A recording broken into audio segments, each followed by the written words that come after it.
Vamos a abrir nuestra Biblia, hermano.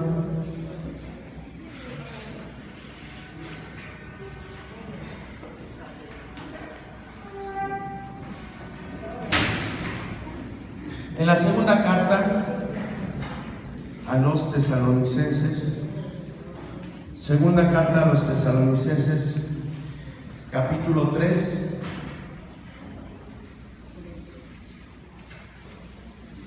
Segunda a los tesalonicenses, capítulo 3 y verso 11. Voy a leerlo una vez y lo leemos por segunda vez todos juntos. Dice así la palabra del Señor, segunda de Tesalonicenses 3, 11. Porque oímos que en algunos de entre vosotros andan desordenadamente, no trabajando en nada, sino entremetiéndose en lo ajeno. Ahora todos juntos. Porque oímos que algunos de entre vosotros andan desordenadamente, no trabajando en nada, sino entremetiéndose en lo ajeno. Pueden sentarse, hermano. Bueno, vamos a meditar en esta palabra, que de entrada yo creo que a nadie le gustó lo que dice, ¿verdad? Pero sin embargo, pues es palabra de Dios, ahí está en la Biblia, ahí la tenemos plasmada. Y es importante que, pues, dice la misma palabra, que toda la escritura es inspirada por Dios y útil para redarguir, para corregir, para instruir en justicia. Entonces, tenemos este pasaje en el cual Pablo le está hablando, fíjese, le está hablando no a gente inconversa, le está hablando a una iglesia, a la iglesia de Tesalónica, y le están dando estas recomendaciones, ¿sí? Hay más, sin embargo, vamos a estar meditando en una palabra que ya está casi al final. Dice el texto nuevamente, sino entremetiéndose en lo ajeno. Entremetiéndose en lo ajeno.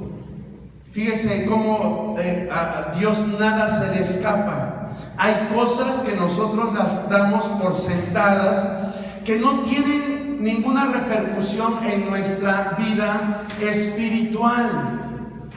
¿Por qué? ¿Por qué creemos que no tienen repercusiones en nuestra vida espiritual? Porque todo el mundo las hace, porque todo el mundo las practica, porque incluso en nuestra misma casa, cuando éramos pequeños, las veíamos que nuestra familia era partícipe de estas prácticas.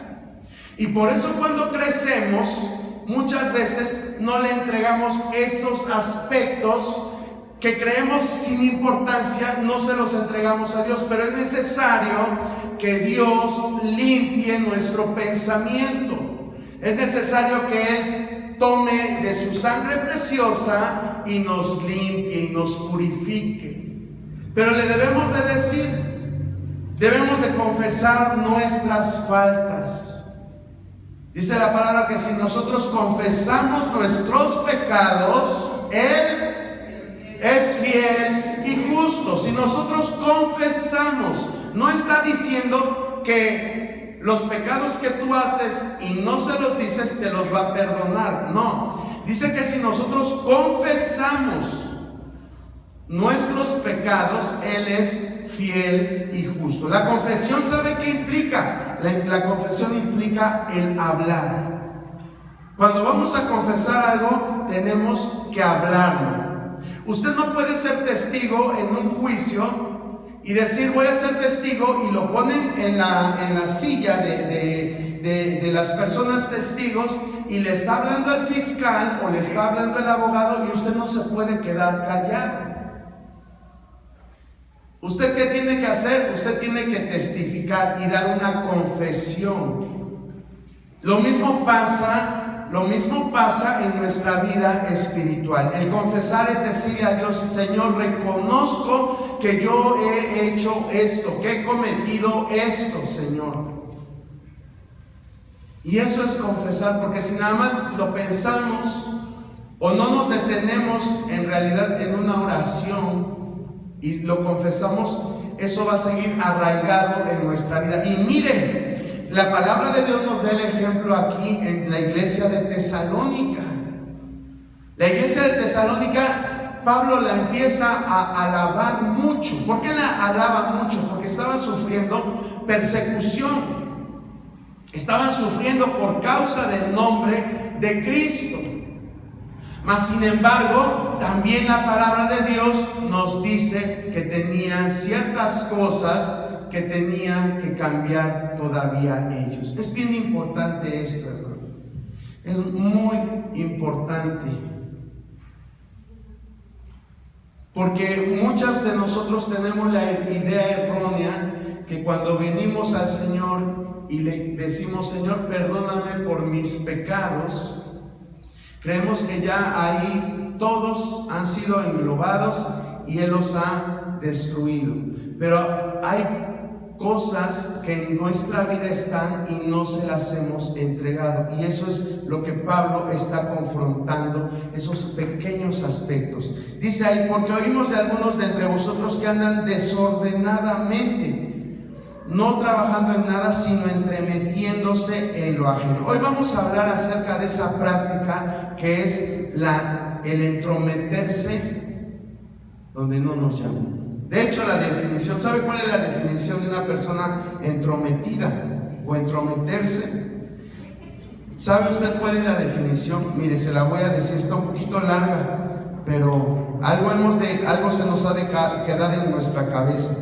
Dice: es la participación de una persona en un asunto ajeno, dando opiniones, consejos o indicaciones, o actuando como intermediario. Y ustedes, a lo mejor algunos van a decir: pues ahí está, yo hago eso, pero no me gusta esa palabra de entrometido. ¿Sí? Se lo voy a volver a leer y le voy a agregar la parte que me falta. Falta una parte. Dice: entrometerse es la participación de una persona en un asunto ajeno, dando opiniones, consejos o indicaciones, o actuando como intermediario sin que le corresponda o sin tener derecho a ello, por no habérselo pedido nadie. Y ahí cambia, ¿verdad? Ahí cambia ya entonces nuestra perspectiva. ¿Cuántos entrometidos hay aquí? A ver, levante la mano. ¿Todos? Bueno, no, porque a lo mejor algunos se pueden ofender. Pero yo estoy seguro que muchas veces hemos hecho esto, y a lo mejor lo seguimos haciendo. Pero la palabra de Dios nos dice que eso no está bien. El ser una persona entrometida no está bien. ¿Sabe cuál es el problema de esto? Que la persona que es entrometida nunca lo va a aceptar. Nunca lo va a aceptar. Siempre va a decir: pero es que necesita un consejo, pero es que necesita que yo le dé indicaciones, pero es que necesita que yo dé mi opinión. Y siempre va a creer que lo que hace esa persona es lo correcto. Pero viendo su definición, dice que es una persona que hace todo lo que le acabo de decir, pero que sin que le corresponda o sin tener derecho a ello, por no habérselo pedido nadie. Y vuelvo a repetir, es una práctica tan común en nuestro tiempo. Ahí está luego la mamá de la esposa. Van a decir: ay, ¿qué ejemplos tomas? Pero son a veces ejemplos muy comunes, ¿verdad? Va la hija a quejarse del marido, y entonces llega la mamá y quiere empezar ahí a estar mediando las cosas, siempre tendiendo a defender a la hija, la mayoría de las veces, y pues acaban, en lugar de mediar las cosas, acaban peor las cosas. Es un ejemplo tan común de la vida diaria de la gente, este tipo de situaciones. Nadie te llamó, pero ahí están ese tipo de personas. Entonces aquí la palabra de Dios nos está diciendo que esas personas, dice en el verso 12, a los tales mandamos y exhortamos por nuestro Señor Jesucristo, que trabajando sosegadamente coman su propio pan. Dice, coman su propio pan. Hablando acerca de la gente que no trabaja, porque eso está en el contexto, que coman su propio pan, pero también aplicándolo a las personas entrometidas te está diciendo, no te metas en donde no te llaman. No te metas en donde no te llaman. Pero es que me la están maltratando. Pero es que, bueno, pues tienes que hablar primero con tu hija y hacerle ver ciertas cosas para que ella actúe con sabiduría. Pero no cargarte ni ir ya con el sartén para pegarle al yerno, ¿verdad? Muchas veces suele suceder este tipo de situaciones. Y aquí la palabra nos está aconsejando. Mire, aquí vamos a ver 3 pasajes, porque no es un caso aislado. Vamos a ver en otros pasajes cómo la palabra nos habla de este mal que ocurre hasta en la iglesia. Ya lo dijimos, ocurre hasta en la iglesia. ¿En qué personas se da este tipo de problemas? En aquellos que no trabajan, en aquellos que no tienen ocupación, en aquellos que no tienen nada que hacer. Es en quienes se da todo este tipo de problemática. Entonces, cuando no haya algo que hacer, pues dile a Dios, Señor, ¿en qué te puedo ayudar? ¿En qué puedo servir? Ábrame las puertas para encontrar un trabajo, ayúdame para que yo no esté de ocioso. La ociosidad es mala. La ociosidad no genera nada bueno. Hay muchos ejemplos en la Biblia en los cuales las personas que estaban ociosas cayeron en pecado o no llegaron al propósito que Dios tenía planeado para ellos. Entonces Dios quiere que nosotros estemos siempre activos, siempre trabajando. Dice la palabra de Dios que para servir seamos diligentes, que tengamos esa disposición de servir. Porque la flojera es la madre de todo este tipo de circunstancias. Y una cosa va a llevar a la otra. Dice, entrometiéndose porque no trabajan, y eso va a llevar ¿a qué? A un desorden. Va a llevar a un conflicto de desorden. Las personas que andan así van a causar siempre desorden. Yo no sé, yo creo que en esta iglesia de Tesalónica había de esos hermanitos que iban a visitar a otros hermanos, pero nada más para contar puro chisme. ¿No se ha topado usted con ese tipo de hermanos? Que van a una casa nada más, aparentemente a visitarte, y llegan y te dicen, oye hermano, ¿por qué no has venido? ¿Por qué no has ido a la reunión? Y ya empiezas tú a decir, no, pues es que mira que te estoy pasando por una situación así, asado.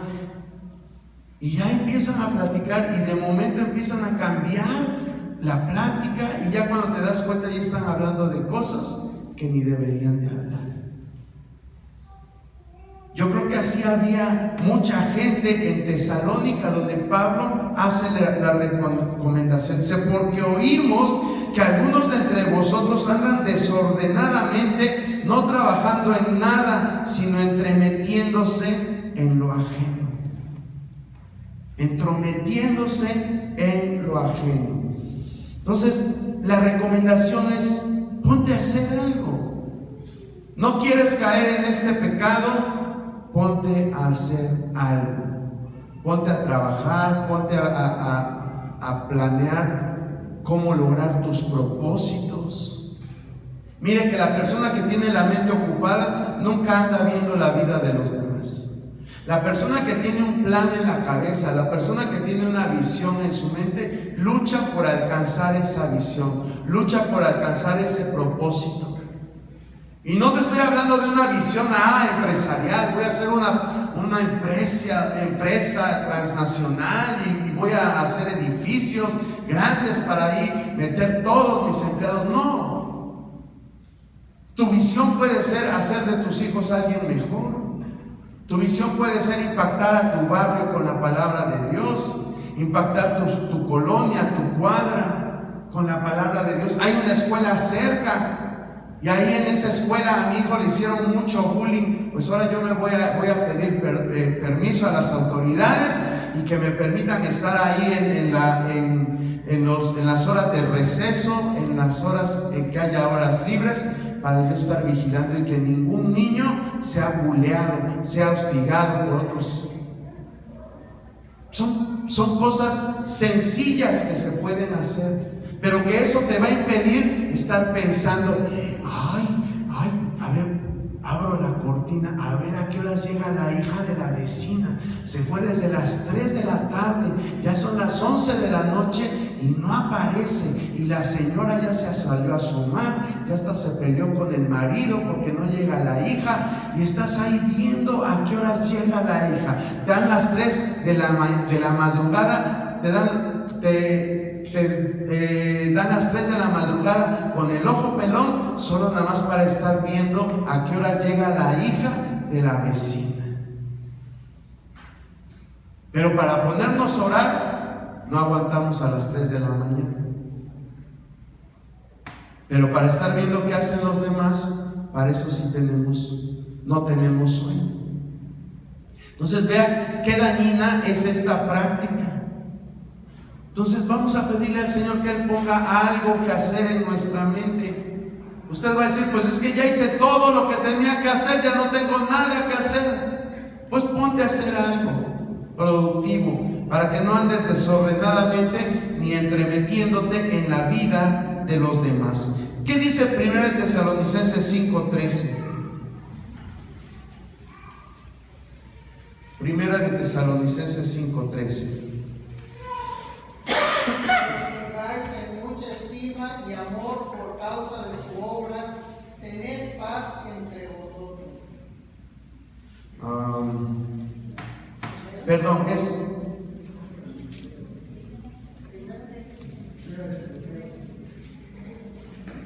No.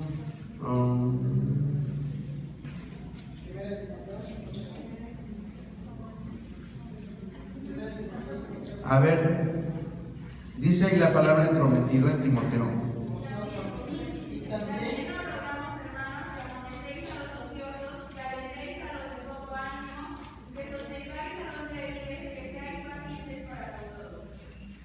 ¿En qué cita está, hermana Nancy?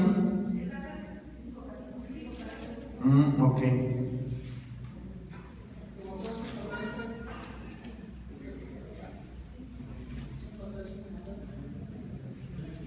Sí, era una cita en la cual venía la palabra explícita. A ver.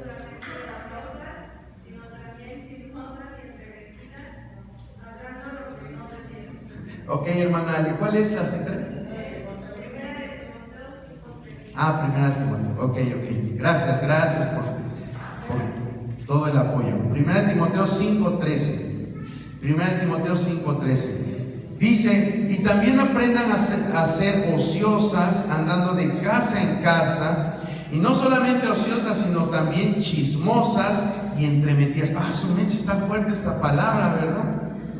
Ociosas, chismosas, entremetidas, y todo dirigido hacia la mujer. Yo creo que en los tiempos de Pablo, pues la mujer era así, pero hoy ya no hay distinción de género. Ya hay también unos hombres bien chismosos, bien ociosos y entremetiéndose donde no les hablan, donde no los llaman, ¿sí?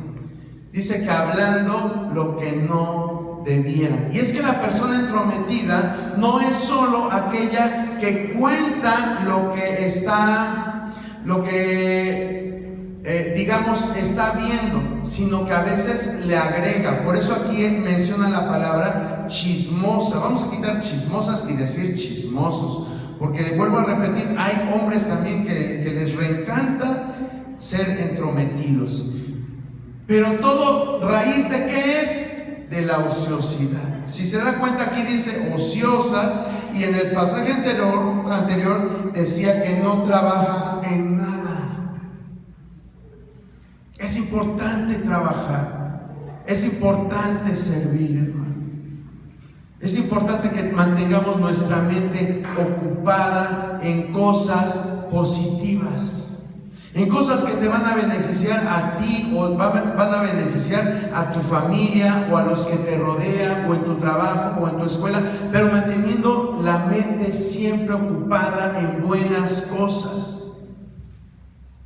¿Cuántos después de ir a trabajar, cuántas amas de casa que están aquí, después de terminar su día de quehaceres, hermanos que llegan del trabajo, jóvenes que llegan después de la escuela, tienen algo positivo que hacer? ¿Cuántos pueden decir, después de yo terminar mi tiempo obligatorio de trabajo, tengo algo que hacer?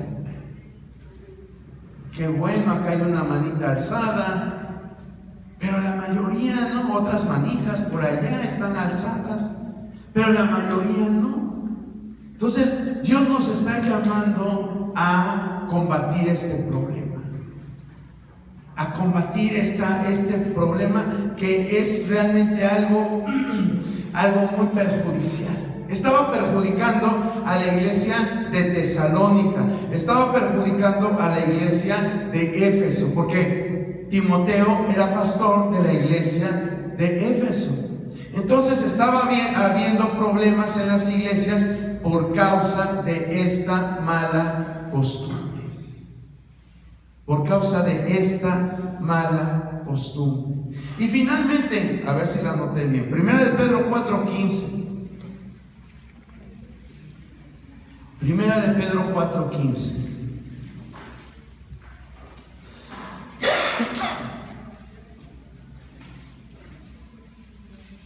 Así que ninguno de vosotros parezca como homicida, orador o malhechor, o por meterse en lo ajeno.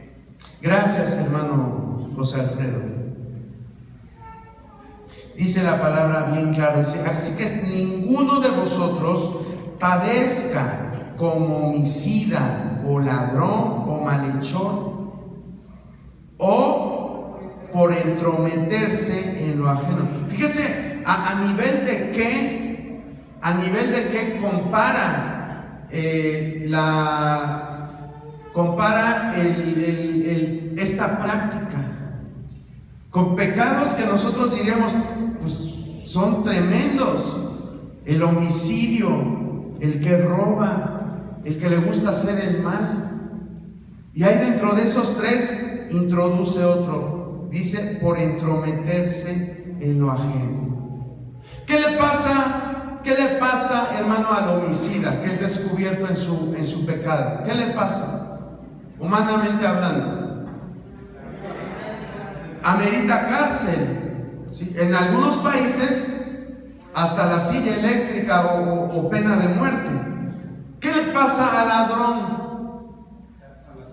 Cárcel también, ¿verdad? Bueno, a lo mejor en México no, pero en otros países más justos a lo mejor sí. Pero ¿qué le pasa al malhechor también, al que le gusta hacer mal? También se va a la cárcel. Sí, el malhechor está englobando cualquier tipo de fechoría. Sí. Cualquier daño a tu propiedad, cualquier daño a tu persona es un malhechor. Y fíjese, todos estos pecados, vamos a llamarlos por su nombre, todos estos pecados ameritan encarcelamiento o, como les decía, pena de muerte. Y ahí es donde Pedro está introduciendo también a la gente que le gusta entremeterse. Y dice que este tipo de personas que practican estas costumbres van a padecer. Van a padecer. Dice, así que ninguno de vosotros padezca como homicida o ladrón o malhechor o por entrometerse en lo ajeno. ¿Se da cuenta que no es cualquier cosa ser entrometido? Meterte donde no te llaman. No es cualquier cosa. Ay, hermano, pero es que a veces nos sentimos con derecho de ir y meter la cuchara.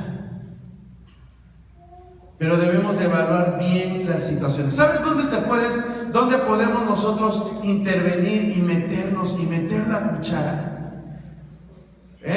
Sí, en nuestras cosas, pero también Jesús nos da el ejemplo en los casos de necesidad. Cuando hay necesidad, Jesús narraba una parábola de un hombre que estaba tirado literalmente en la calle. Había sufrido un asalto y lo habían golpeado, le habían quitado sus pertenencias, le habían quitado todo lo que llevaba. Y dice la palabra que de momento pasa por ahí un hombre religioso, un sacerdote, pero que lo vio. ¿Y qué hizo este hombre? Se pasó de largo. Y luego dice que pasó un hombre también que servía en la casa de Dios, un levita, y lo vio. ¿Y qué hizo? Y se pasó de largo. A veces eso nos pasa a nosotros. Donde debemos de meternos, no nos metemos. Donde debemos de actuar, no actuamos. Dios quiere que a nosotros, ahí como este buen samaritano, nosotros también influyamos en medio de la necesidad de las personas. Que estemos atentos a la necesidad, donde haya necesidad, que seamos conmovidos, como la palabra de Dios habla acerca de Jesús. Dice que Jesús, cuando veía las multitudes, era movido a misericordia. Y aunque dice la misma palabra que Jesús sabía que solamente los seguían porque les daba de comer, pero a él no le importaba. Y su corazón bondadoso, su corazón amoroso, su corazón lo llevaba siempre a responder a la necesidad de esas personas. Eso es realmente ser una persona guiada por el Espíritu Santo. Pero de que te vayas a meter a la casa de tu yerno y le quieras gritar, le quieras casi pegar y decirle cómo debe de tratar a tu hija, eso no tiene nada de espiritual. Y otras cosas, otros ejemplos que puede haber. Debemos de caminar en el Espíritu, hermano. Aquí no hay puntos medios. La palabra es clara. Andamos conforme a la carne, entrometiéndonos en donde no nos llama, o andamos conforme al Espíritu. ¿Quién se apiadó de ese buen samaritano? Perdón, de ese hombre. Un buen samaritano. El hombre era judío, el que estaba tirado. Y el samaritano era una persona que tenía rivalidad con los judíos, pero dice que al ver la necesidad de este hombre, lo llevó a un mesón, le pagó al mesonero y le dijo: cúrale las heridas, atiéndelo. Eso es lo que deberíamos nosotros hacer. Sanar las heridas. Hay mucha gente allá afuera necesitada, hermano. Mucha gente. Se están incrementando los casos de abuso infantil, de trata de personas,